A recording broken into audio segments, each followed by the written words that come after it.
If you don't have self-confidence, here's what you have. You have a really bad reputation with yourself. You have built a habit of not keeping the promises you make to yourself. We've all heard this before. You need to believe and know that you're one decision, one relationship, one meeting, one book, one thought, one something away from a completely different life. Here's how I built what I would call almost superhuman confidence in spite of my insecurity. Think about that. Superhuman confidence in spite of my insecurity. It's an effort play. If you don't have self-confidence, you've never kept the promises you make to yourself. Check that box. If you have self-confidence, you've started to keep the promises you make to yourself. If you want to have superhuman self-confidence, you keep the promises you make to yourself and one more. So if I'm going to get up and I'm going to work out, I'm going to do 10 reps in the gym, I do one more. If I'm going to do 45 minutes on the treadmill, I do one more. If I want to make 10 contacts in a day, I do that and one more. If I'm going to tell my daughter I love her every day, I'm going to do that and one more. Wow. Because in life, we don't get our goals, we get our standards long term.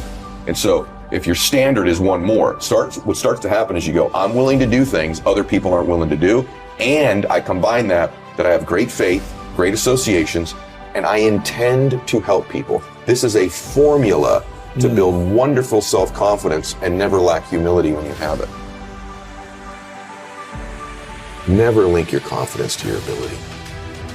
If it's predicated on your abilities or your achievements, you're always going to be chasing it. But if you link your confidence to your intentions, man, you have beautiful intentions. And that is something I knew about me. I know I have a good heart. And all of us, we run around carrying these bags of, I'm not qualified because I made this mistake. I had this bankruptcy. This relationship didn't work. I did this thing you don't know about. I'm so ashamed of. And that's why you're qualified. That's the thing that qualifies you. Yeah. The humanness in you.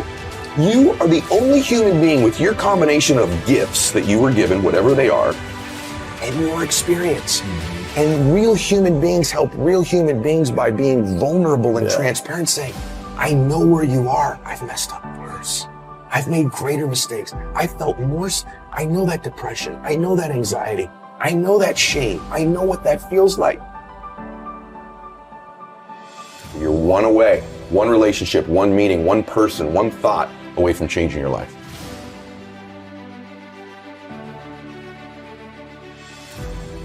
So how do we let go of the past? Well, we have to create a compelling future.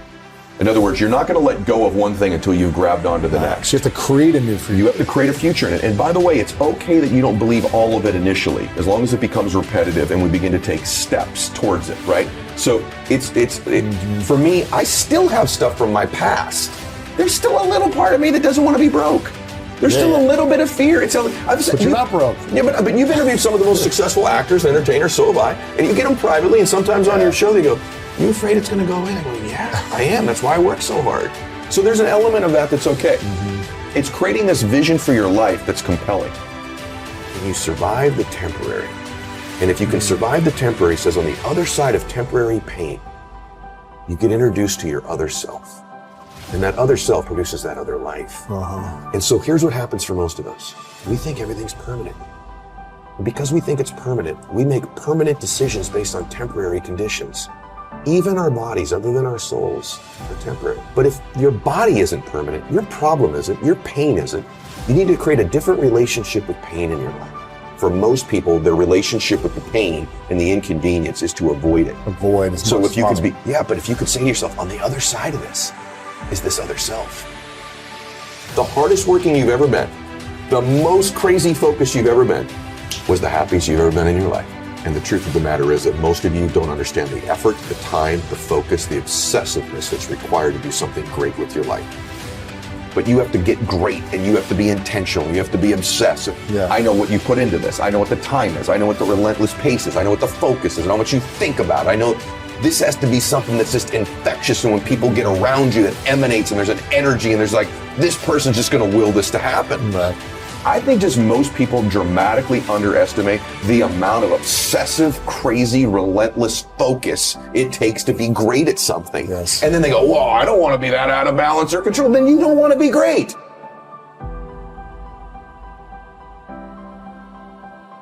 My default personality is insecure.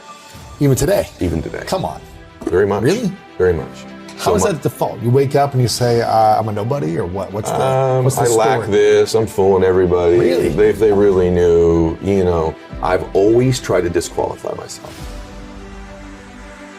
I was bullied as a kid. My dad was an alcoholic. I wasn't a real big guy. I disqualify myself because, the truth is that maybe for a while, everything that I got that was love when I was a child only came when I achieved something. I wasn't good in school. The only thing I was good at was sports. So my default is tons of insecurity. I love to beat myself up with mistakes I've made. I did this, I did that, I should have done this, I didn't do that. And I've always thought these mistakes, these weaknesses of mine, disqualify me from being happy or helping people. The confidence part is the thing I'm always going to have to work on. Even today, even with all the success and the massive show and the big businesses and all the homes and everything that people see. Yeah. What else do you need though to feel more confident? I don't need other things. It's an internal game. The stuff is really fleeting and temporary. So it's not stuff. What needs to happen for me is that I'm most confident when I'm living in my intention, which is to serve. Like, that's a beautiful expression of a man. A real man is capable of real love. Yeah. That's a sign of real strength. And what we do is we gravitate towards the familiar emotions in our life, even if they're not ones that serve us. And I don't think there's negative or positive emotions. I say this in the book. There just are. Yes. Fear isn't negative. Fear in abundance is negative. Some frustration, some anger is appropriate. It's to the dosage level. And we get these 4 or 5 of them. For me, some chaos is okay. It's fun. It's exciting. It's exhilarating, right? But getting it every day, every week, every month, all the time, chaos is my gateway emotion to the ones I don't want. Chaos gives me stress. Chaos gives me anger. Chaos gives me frustration. Chaos gives me fear. I used to think, well, that's a superpower though, because I've created all these external. Look what I made. Look what I did. Yeah. And I'm doing it because of that. The truth is I did it in spite of it. You did. And there's a lot of things in our lives that we have linked to our formula, our recipe of success that we hold on to, that you've done in spite of those things, not because of those things. But my dad knew I was a dreamer. And my dad would always say, I was one decision away from changing my life the whole time. One choice. And he'd say, Eddie, you're not as far away from these dreams as you think you are. And I'd say, really, Dad? And he'd go, no, you're actually a lot closer than you think.